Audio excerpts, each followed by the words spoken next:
भारतीय हिंदू संस्कृति में हर महीने की 11वीं तिथि को एकादशी का व्रत उपवास किया जाता है। ये तिथि अत्यंत पवित्र तिथि मानी गई है। प्रत्येक मास में 2 एकादशी तिथियां आती हैं, एक शुक्ल पक्ष और दूसरी कृष्ण पक्ष में।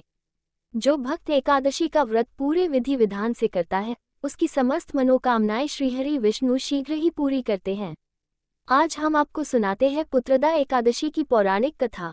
महाराज युधिष्ठिर ने पूछा, है भगवान, आपने सफला एकादशी का महात्म्य बताकर बड़ी कृपा की। अब कृपा करके ये बतलाइए कि पौष शुक्ल एकादशी का क्या नाम है, उसकी विधि क्या है और उसमें कौन से देवता का पूजन किया जाता है। भक्तवत्सल भगवान श्री कृष्ण बोले, हे राजन, इस एकादशी का नाम पुत्रदा एकादशी है। इसमें भी नारायण भगवान की पूजा की जाती है। इस चर और अचर संसार में पुत्रदा एकादशी के व्रत के समान दूसरा कोई व्रत नहीं है। इसके पुण्य से मनुष्य तपस्वी, विद्वान और लक्ष्मीवान होता है। इसकी मैं एक कथा कहता हूँ, सो तुम ध्यानपूर्वक सुनो। भद्रावती नामक नगरी में सुकेतुमान नाम का एक राजा राज्य करता था। उसके कोई पुत्र नहीं था। उसकी स्त्री का नाम शैव्या था। वो निपुति होने के कारण सदैव चिंतित रहा करती थी।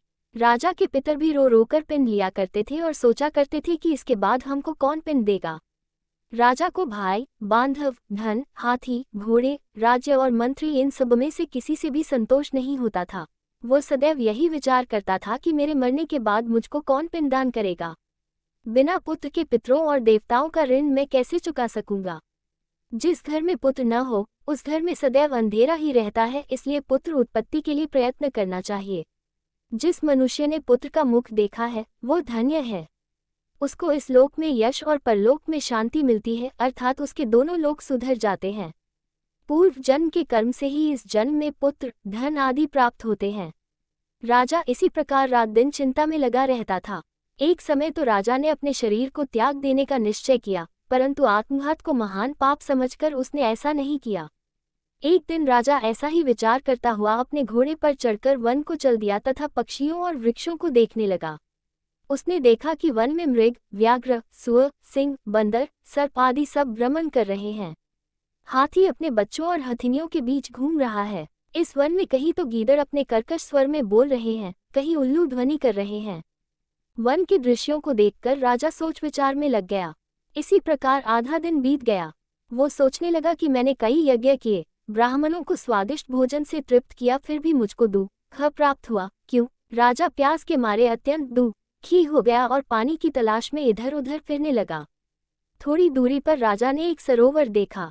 उस सरोवर में कमल खिले थे तथा सारस, हंस, मगरमच्छ आदि विहार कर रहे थे। उस सरोवर के चारों तरफ मुनियों के आश्रम बने हुए थे। उसी समय राजा के दाहिने अंग फड़कने लगे। राजा शुभ शकुन समझकर घोड़े से उतरकर मुनियों को दंडवत प्रणाम करके बैठ गया। राजा को देखकर मुनियों ने कहा, हे राजन, हम तुमसे अत्यंत प्रसन्न हैं।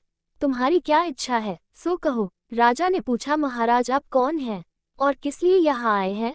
कृपा करके बताइए। मुनि कहने लगे कि हे राजन, आज संतान देने वाली पुत्रदा एकादशी है। हम लोग विश्वदेव हैं और इस सरोवर में स्नान करने के लिए आए हैं।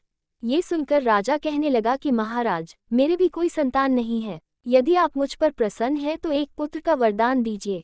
मुनि बोले, हे राजन, आज पुत्रदा एकादशी है, आप अवश्य ही इसका व्रत करें। भगवान की कृपा से अवश्य ही आपके घर में पुत्र होगा। मुनि के वचनों को सुनकर राजा ने उसी दिन एकादशी का व्रत किया और द्वादशी को उसका पारण किया। इसके पश्चात मुनियों को प्रणाम करके महल में वापस आ गया। कुछ समय बीतने के बाद रानी ने गर्भ धारण किया और 9 महीने के पश्चात उनके एक पुत्र हुआ। वो राजकुमार अत्यंत शूरवीर, यशस्वी और प्रजापालक हुआ। श्री कृष्ण बोले, हे राजन, पुत्र की प्राप्ति के लिए पुत्रदा एकादशी का व्रत करना चाहिए। जो मनुष्य इस महात्म्य को पढ़ता या सुनता है, उसे अंत में स्वर्ग की प्राप्ति होती है।